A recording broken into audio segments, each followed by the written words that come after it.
Times Tables Rockstars Login.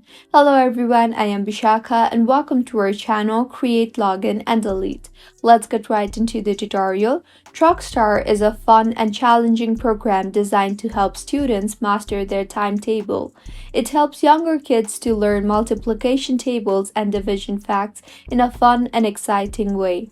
The app is available for both Android and Apple devices.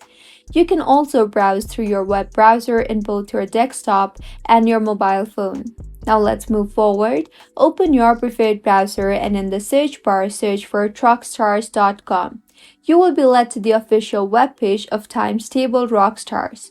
On the top right of your screen, you will see the login button. Tap on that and then tap on the login again. You can choose the platform you want to log into. You can choose from school, family, or tutor. I will choose school and then choose teacher. You will now be asked to enter the teacher email ID and password. So go ahead and enter that and tap on the login button, and with this you will be logged into Rockstar.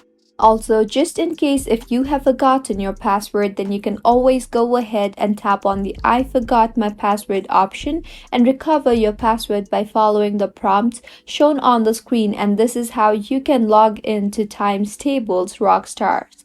If you find this tutorial helpful, do subscribe to our channel. Thank you for staying with us until the end.